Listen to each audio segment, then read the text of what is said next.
Good morning students, class 6। हम आपको chapter number 6 के विषय में बता रहे थे समास। ठीक है, हमने आपको कल ट्रिक बताई थी कि समास पहचानने की, समास कैसे पहचाने जाते हैं। मैंने आपको एक फॉर्मूला बताया था कि आप इस फॉर्मूला को अगर याद कर लेंगे तो आप आसानी से बता सकते हैं कि ये कौन सा समास है। मैंने बताया था द्वंद्वी अब तक। ठीक है, मैंने कल आपको समास के भेद बताए थे कि समास के 6 भेद होते हैं, और मैंने आपको तत्पुरुष समास में बताया था कि इसमें उत्तर पद प्रधान होता है। उत्तर पद और पूर्व पद बताया था मैंने। ये पहला वाला होता है पूर्व पद, दूसरा होता है उत्तर पद। ठीक है, इसमें बताया था कि समास को अलग करने के लिए बीच में का, की, को, के लिए, में, पर आदि लगाते हैं। ठीक है, अब फिर मैंने आपको द्वंद्व समास बताया था। इस समास में ये बताते हैं सबसे आसान है। इस समास में योजक चिन्ह का प्रयोग किया जाता है। मतलब इसका मतलब होता है, बीच में डैश का मतलब होता है और।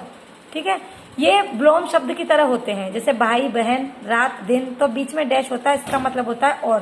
द्विगु समास के विषय में बताया था हमने। इस समास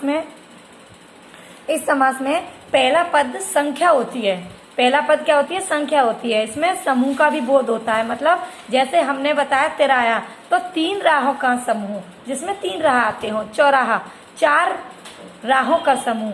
ठीक है, त्रिनेत्र 3 नेत्रों का समूह। तो ये मैंने 3 समास आपको बता दिए थे, 3 समास के भेद बताए थे। अब स्टार्ट करते हैं 4 कर्मधारय समास। ठीक है, कर्मधारय समास में देखिए, इस समास में पहला पद दूसरे पद की विशेषता बताता है। मतलब इस समास में जो पहला पद होता है वह दूसरे पद की विशेषता बताता है। दूसरा पद, पहला पद तो विशेषण होता है, और विशेषण की जो विशेषता बताता है उसे विशेष्य कहते हैं। जैसे नील कमल, नीला है जो कमल। ठीक है, कमल की विशेषता क्या है? वह नीला है। महादेव, महान है जो देव। देव कौन है? महान है। ठीक है, तो इस तरह से इस समास में पहला पद दूसरे पद की विशेषता बताता है। ठीक है, अब आता है बहुव्रीहि समास। इस समास में अधिकतर देवी देवताओं के नाम आते हैं। ध्यान रखें बच्चे कि कर्मधारय समास और बहुव्रीहि समास का उदाहरण आपको देखने में तो एक लगेगा, परंतु आप इसको पहचानेंगे कैसे, इस बात पर ध्यान दें। इस समास में अधिकतर देवी देवताओं के नाम आते हैं, ज्यादातर देवी देवताओं के नाम आते हैं। इस समास में कोई भी पद प्रधान नहीं होता, दोनों एक से होते पद। जैसे नीलकंठ, इसमें कोई भी प्रधान नहीं है, ये कंठ भी प्रधान है, नील भी प्रधान है। तो इसकी क्या पहचान होती है? नीलकंठ, नीला है जिसका कंठ, नीला है जिसका कंठ, या नीला है कंठ जिसका। तो नीलकंठ किसको कहते हैं? भगवान शिव को, अर्थात शिव। इसके बीच में अर्थात आ जाता है। दशमुख किसको कहते हैं? दशानन को। 10 मुख वाला किसको कहते हैं? रावण। तो 10 है मुख जिसके, या 10 है जिसके मुख, अर्थात रावण।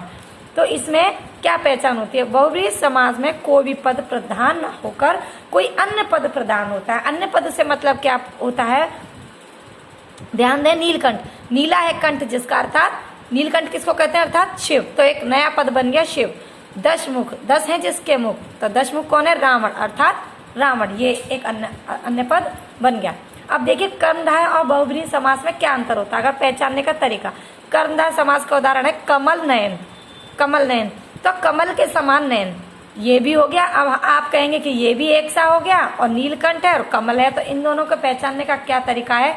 कमल नयन, कमल के समान नयन।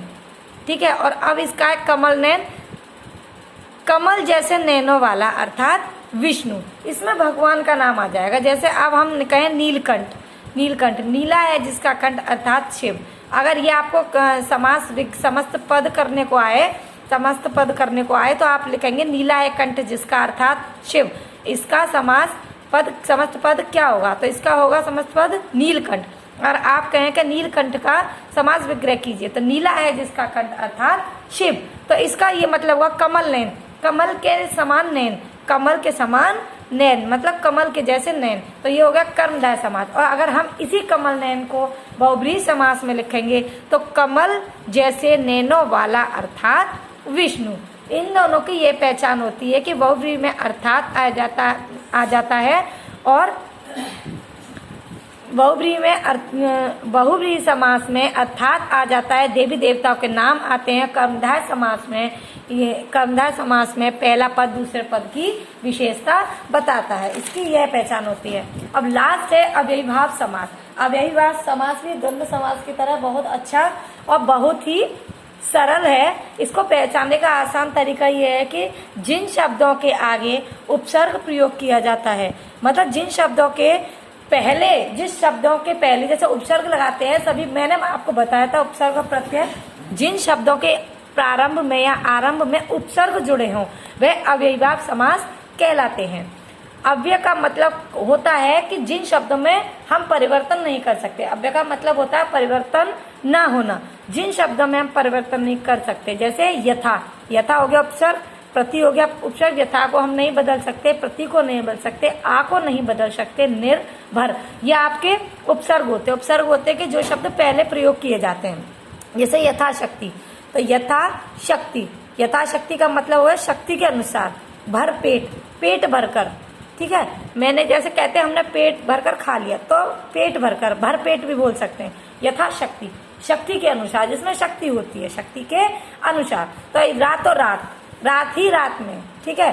तो इस तरह दिन में दिन भर दिन, तो दिन ही दिन में। तो इस तरह से जिन शब्दों के प्रारंभ में उपसर्ग जुड़े हो उसे अव्ययीभाव समास कहते हैं।